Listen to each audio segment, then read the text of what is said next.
Well, who would have thought that while we all wait indefinitely for the FBI's forever analysis of a shooter manifesto that apparently we're all just supposed to forget about, now there's another shooter manifesto that perhaps we're just supposed to forget about too, or perhaps we were never supposed to know about it at all. At least according to a new report. That's right, it's not just the Nashville transgender Christian school shooter manifesto that's collecting dust in some FBI office somewhere. Now, there's reportedly a manifesto in the Louisville bank shooting case as well that's just as mysterious. More on the bank shooter's manifesto toward the end, but before that, the story on the Nashville transgender shooter's manifesto has twisted and turned in about every direction it possibly can, with the only exception, of course, being the actual release of the document. It's been characterized as scribbled random nonsense.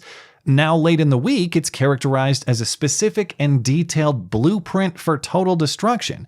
Next, we'll hear it was done entirely in macaroni art, and it's currently stuck on the FBI's fridge. But the truth is, there's no way to tell because none of us can look at it except for the trusted minds behind Russian collusion and counterterrorism ops at the local school board meeting. Recall, immediately after the Nashville shooting, the police chief made some specific claims with confidence. Point one, the shooter's transgender identity was relevant to the motive of the shooting. Is there any reason to believe that how she identifies has any motive for targeting the school? There is some theory to that. So was this a targeted attack?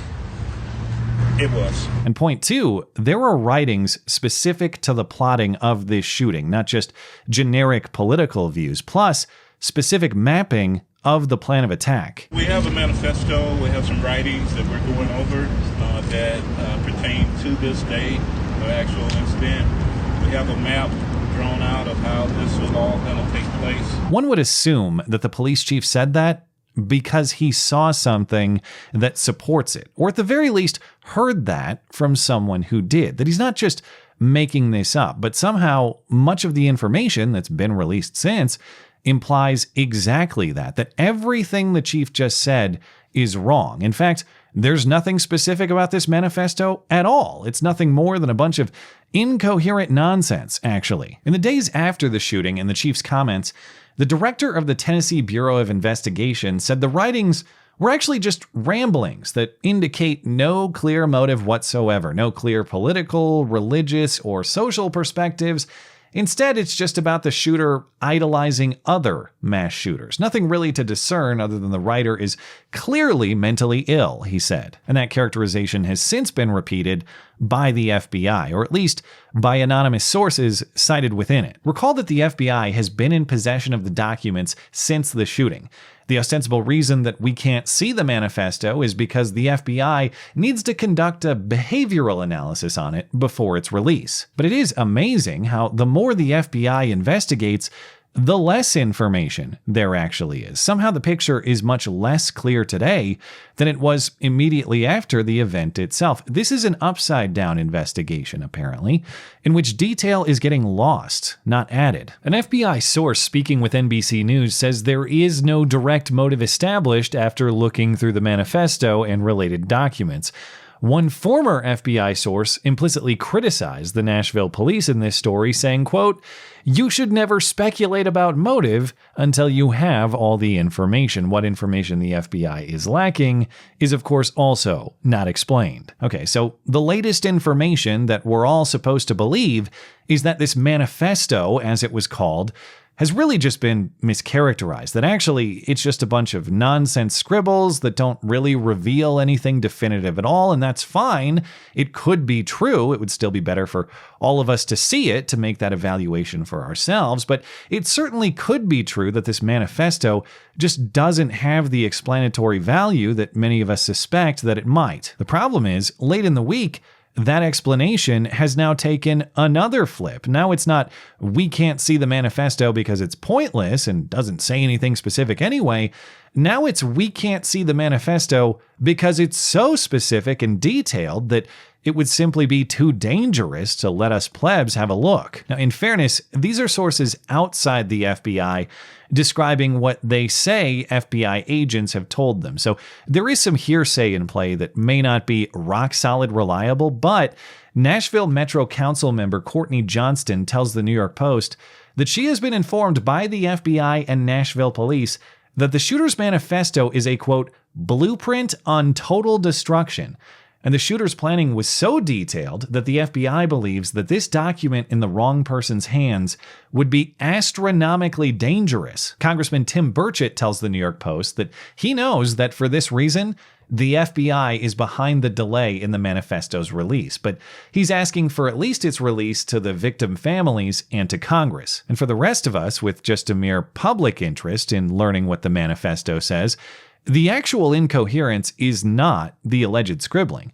It's what they're telling us about it. The story is now a total contradiction. The explanation is now that the manifesto is both irrelevant nonsense and information so specific and detailed that it would just be too dangerous for you even to look at it. And more frustrating still, if you have any questions about how that contradiction could possibly be true, you, of course, will not be given any straight answers to clarify either. If you ask the Nashville police about the manifesto, they say, please talk to the FBI.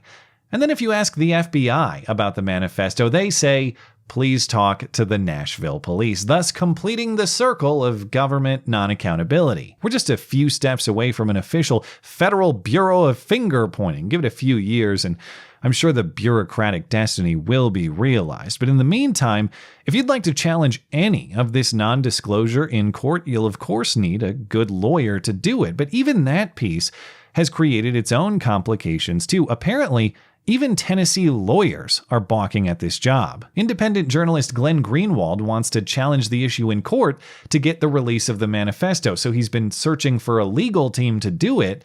But twice now, he's had lawyers initially interested suddenly back out and refuse to take the job. I have been working through logistics with my new firm and won't be able to take the representation. I was really hoping to work with you all and to push for the disclosure of these documents that I think are very important for the public's understanding. I think that a colleague would be an excellent choice and someone who can assist you in all your efforts to acquire these public records. The person was someone who specializes in transparency and press freedom. Contacted that person, spoke to them, originally got a reasonably positive response, but then they too said, I'd be happy to chat with you as part of our hotline, which would mean a conversation generally about the legal issues, but would not be a legal engagement or legal advice. And when we asked for clarification by phone, they said, there's no way we can represent you in this matter. Of course, it's not as though there are only 2 lawyers in all of Tennessee who could possibly do this job. But to Greenwald's point, why is it that interest is initially expressed but then suddenly reversed? And why would a law firm that specializes in public disclosure issues balk at the most significant public disclosure issue in the state of Tennessee right now? It is reasonable to infer that political influence is explained, but again, to Greenwald's point, this isn't really a political issue at all, at least not a partisan one. This is about the universal issue of whether the public has a right to the truth or not. There clearly seems to be at least some political pressure in Nashville not to seek the disclosure of these records. I think everybody knows whenever it comes to anything relating to the trans debate, people are very eager to just remain far away from it. But to me, this is not about the trans debate. This is about the right of journalists to seek public records and to illuminate things we ought to know about a completely horrific killing. But instead, there seems to be an effort to just paper over it, to make us move on. But hey, don't get hung up on just that manifesto that you can't see, because as I mentioned, it turns out now there's another manifesto that you can't see. And this one you didn't even know about. At least you can't see it for the moment. But in fairness, there's just less information on this one, so it's possible there is a plan to release it, but it's not out yet. Anyway, yes, there is apparently a manifesto in the Louisville bank shooting case as well. Recall the official story in this case is that the shooter, Connor Sturgeon, had some sort of trouble at work. There are disputed claims that he was fired. According to his family, he had some sort of mental health troubles. He bought a rifle and he went to work and he shot up his bosses and others before police shot him. Prior, it appeared there may be some loosely related politics involved, though up until now it wasn't clear that the politics were directly related to the shooting. But Sturgeon had previously posted an anti-Trump meme on Reddit, he called Tucker Carlson a moron, and he made a loosely pro-lockdown post, among other things. These were all pretty generic posts and dated well before the shooting, though, so I'd say you'd be reaching to directly connect them. However, right before the shooting, the shooter posted on his Instagram account, quote, "They won't listen to words or protests. Let's see if they hear this." Now that post is more directly related, clearly, but it's still ambiguous. Protest about what?